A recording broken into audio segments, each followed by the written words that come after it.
조현병을 앓던 30대 조현병 남성이 환자들의 편의점에서 범죄가 잇따라 알려지면서 조현병 환자들이 종종 끔찍한 범죄를 저질러 사회적 시대에 있는 문제가 되기도 조현병 합니다. 환자들에 대한 범죄가 잇따르면서 조현병 환자인 것으로 알려졌는데요. 조현병 환자가 갑자기 행인 2명을 공격한 사건이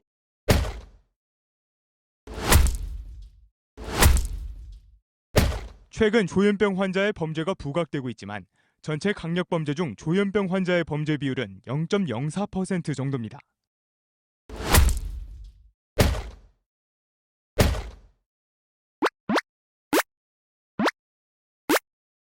정신질환자 입원은 2017년 5월이죠. 정신보건법이 전면 개편되면서 적잖은 정신질환자들이 사회로 무단 방치되었습니다. 개편 이전의 정신보건법이 잘 되었다고 생각하진 않습니다. 최소한 환자를 강제 입원시켜야 할 상황에 큰 어려움은 없었습니다. 하지만 개편 후인 지금 본인의 의지에 반해 입원시킬 수 있는 강제 입원 제도는 사실상 사라졌다고 봐도 무방합니다. 현행 강제 입원은 보호 입원, 행정 입원, 응급 입원이 있지만 우선 보호자 2인과 정신과 전문의 2인의 진단이 필요한 보호 입원은 입원 절차의 과정에서부터 강제 입원의 효력이 상실된 것입니다. 어찌어찌해서 보호자 2인의 동의를 얻어 강제 보호 입원을 시켰지만 정작 타 기관의 정신과 전문의 2차 진단이 필요하며 이 역시 동일 진단이 나오지 않는다면 즉시 퇴원을 해야 합니다. 잠깐 현행 정신건강복지법에 대해서 짚고 넘어가 보겠습니다. 현행 정신건강복지법에는 자의, 동의, 보호, 행정, 응급입원 이렇게 총 5가지가 있습니다. 보호 의무자 등의 요구와 복잡한 행정 절차, 책임 소재, 매뉴얼 미비 등 실제 강제 입원이 이루어질 수 있는 조건 역시 부족하며 많은 정신질환자들이 치료를 받지 못하고 방치되게 도와주는 것이 현 정신건강복지법이라고 생각합니다. 이건 지극히 제 개인적인 생각이기 때문에 정신보건법에 입원 등의 금지 등에 대한 항목입니다. 제68조 입원 등의 금지 등 1. 누구든지 제50조에 따른 응급입원의 경우를 제외하고는 정신건강의학과 전문의 대면 진단에 의하지 아니하고 정신질환자를 정신의료기관 등의 입원 등을 시키거나 입원 등의 기간을 연장할 수 없다. 2. 제1항에 따른 진단의 이유기간은 진단서 발급일로부터 30일까지 조현병 환자 90% 이상이 스스로 질환이 있다고 생각하는 이 병식이 부족합니다. 이렇듯 병식이 없는 사람에게 병원 가서 치료를 받자고 한다면 내가 왜 이렇게 거부를 하는 것이 당연하다고 봅니다. 결론부터 말하면 사실상 환자가 의사 만나기를 거부하면 아무것도 할 수가 없다는 결론이죠.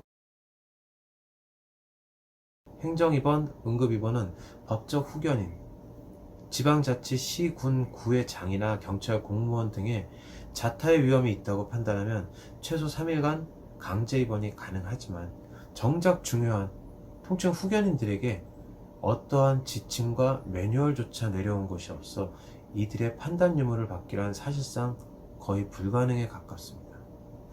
행정입원제도 그냥 흰 종이 위에 새겨놓은 법령 문구 그 이상도 그 이하도 아니라고 생각이 돼요. 경찰 및 공무원들에게 도움을 요청해 보세요.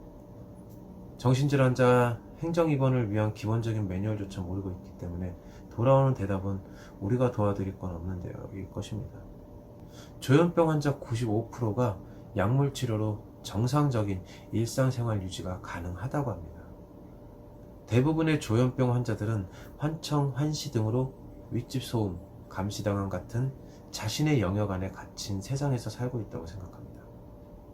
많은 시사 다큐 프로그램에서 이러한 환자들을 우리는 자주 시청하기도 하며 마지막 엔딩은 따뜻하게 마무리하죠. 하지만 언론 보도는 양날의 칼인가요? 실제 언론 보도에 나오는 강력 범죄를 일으키는 조현병 환자는 전체 정신질환자 중 0.4%에 불과할 뿐이라고 합니다. 소수의 정신질환자를 자사의 대중적 관심을 끌기 위한 자극적인 내용들로 다수의 정신질환자로 묶어 과대포장을 하며 결과적으로 이들을 사회적으로 격리시키려 하죠. 실질적으로 잘못된 행정법령을 고치려는 노력조차 없이 잘못된 행정법이라 하더라도 그 테두리 안에서 할 수 있는 최소한의 대응 매뉴얼조차 없는 것이 한국의 현실이라고 생각합니다. 외국의 강제 입원 제도를 한번 들여다볼게요. 미국 같은 경우는 국가의 후견권을 내세워 사법 입원 제도를 운영하고 있습니다.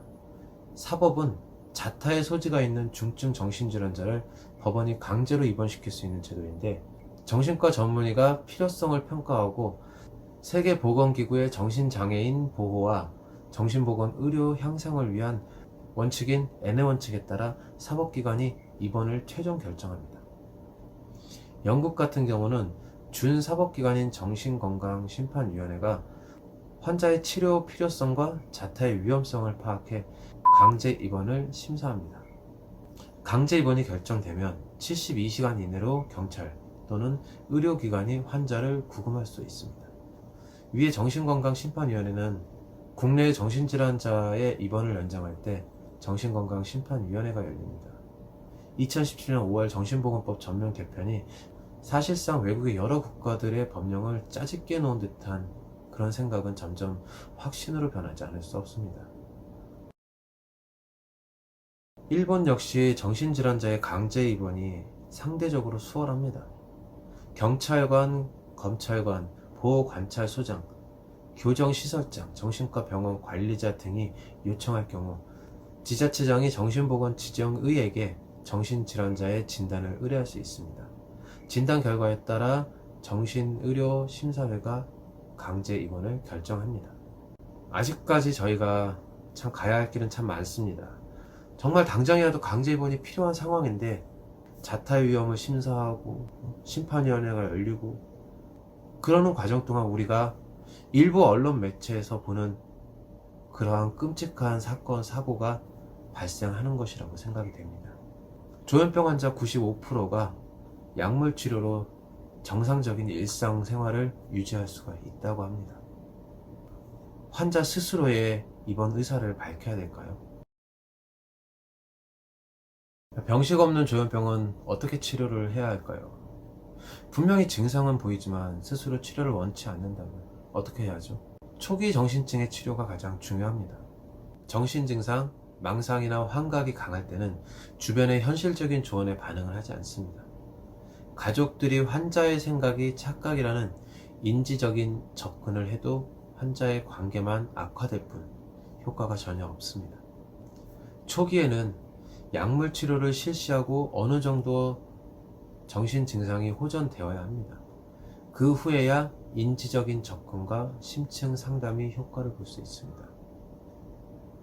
정신 증상에 사용하는 향정신병 약제는 선입견과는 달리 안전하고 매우 효과적이라고 합니다. 과거에는 약물이 부작용이 많았지만 최근에 개발된 약물은 부작용이 크게 감소했다고 하죠.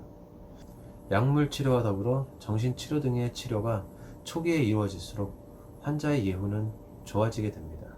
그럼 병식이 없는 정신증 환자의 치료의 어려움은 어떤 것이 있을까요?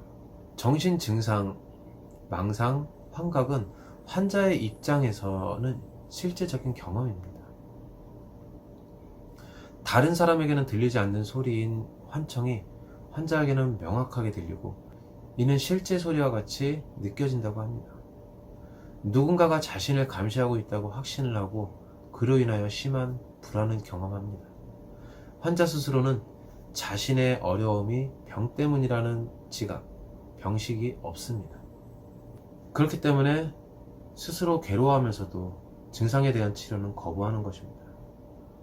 약물 치료 등의 의학적 치료가 이루어지지 않았으니 증상은 점차적으로 악화되는 건 당연하겠죠. 보호자로서는 어르고 달래가며 치료를 받게 하지만 계속적인 치료 유지는 현실적으로 참 많이 어렵습니다. 환자로서는 치료에 대한 반감이 더 커지고 보호자는 점차 지쳐가게 되죠. 환자가 원하지 않아도 치료가 가능할까요? 초반 정신증을 가진 환자의 가족들은 강제적으로라도 치료를 받을 수 있는지 묻곤 합니다. 환자에게 강제적인 투약을 하거나 치료를 강제할 수 있는 방법은 재판을 통한 결정 이외에 정신건강의학과 의사가 강제로 할 수는 없습니다. 하지만 증상에 따라서 필요한 경우에 보호의무자에 의한 강제적인 입원을 고려할 수는 있습니다. 여기서 말하는 강제적인 입원의 적응증은 현행 개정된 정신건강복지법에 따라 본인 또는 타인의 건강이나 안전에 간접적인 위해를 가하거나 개연성이 높은 경우입니다. 정신질환자의 범위 역시 증상으로 인하여 독립적인 일상생활을 영위하는데 중대한 제약이 있어야만 합니다.